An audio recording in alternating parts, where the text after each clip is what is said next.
जय। करवा चौथ माता की कथा। एक साहूकार था जिसके 7 बेटे और 1 बेटी थी। सातों भाई व बहन एक साथ बैठकर भोजन करते थे। एक दिन कार्तिक की चौथ का व्रत आया तो भाई बोला कि बहन आओ भोजन करें। बहन बोली कि आज करवा चौथ का व्रत है, चांद आने पर ही खाऊंगी। तब भाइयों ने सोचा कि चांद उगने तक बहन भूखी रहेगी, तो एक भाई ने दिया जलाया, दूसरे भाई ने छलनी लेकर उसे ढका और नकली चांद दिखाकर बहन से कहने लगे कि चल चांद उग आया है, अर्घ दे दे। बहन अपनी भाभियों से कहने लगी चलो अर्घ दें। तो भाभियां बोली तुम्हारा चांद उग गया होगा, हमारा चांद तो रात को उगेगा।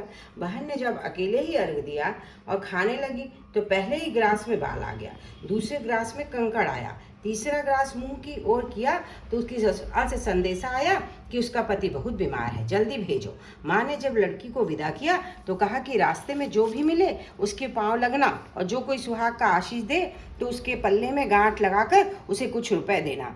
बहन जब भाइयों से विदा हुई तो रास्ते में जो भी मिला उसने यही आशीष दिया कि तुम 7 भाइयों की बहन, तुम्हारे भाई सुखी रहें और तुम उनका सुख देखो। सुहाग का आशीष किसी ने भी नहीं दिया, किसी भी ने नहीं दिया।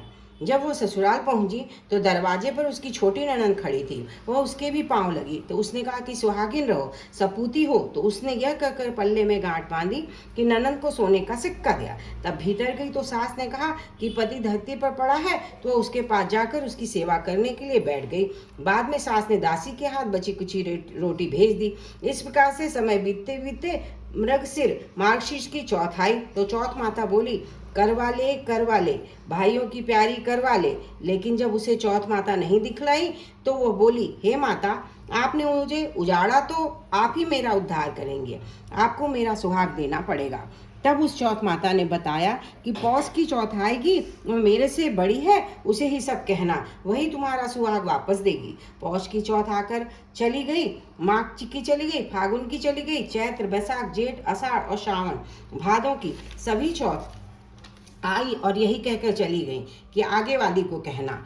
असौच की चौथ आई तो उसने बताया कि तुम पर कार्तिक की चौथ नाराज है, उसी ने तुम्हारा सुहाग लिया है, वही वापस कर सकती है, वही आएगी तो पांव पकड़कर विनती करना, यह बताकर वह भी चली गई। जब कार्तिक की चौथ आई वह गुस्से से बोली भाइयों की प्यारी करवा ले, दिन में चांद उगानी करवा ले, व्रत खंडन करने वाली करवा ले, भूखी करवा ले। तो यह सुनकर वो चौथ माता को देखकर उसके पांव पकड़कर गिड़गिड़ाने लगी, हे चौथ माता, मेरा सुहाग तुम्हारे हाथों में है, आप ही मुझे सुहागिन करें। तो माता बोली पापिन हत्यारिन, मेरे पांव पकड़कर क्यों बैठ गई? तो वो बोली कि जो मुझसे भूल हुई उसे क्षमा करना, अब भूल नहीं करूंगी।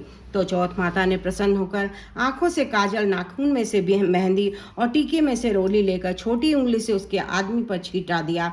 वह उठकर बैठ गया और बोला कि आज मैं बहुत सोया। वह बोली क्या सोए, मुझे तो 12 महीने हो गए। अब जाकर चौथ माता ने मेरा सुहाग लौटाया। तब उसने कहा कि जल्दी से माता का पूजन करो। जब चौथ की कहानी सुने, करवा का पूजन किया तो प्रसाद खाकर दोनों पति पत्नी चौपड़ खेलने बैठ गए। नीचे से दासी आई, उसने उन दोनों को चौपड़ बांसे से खेलते हुए देखा तो उसने सासू जी को जाकर बताया।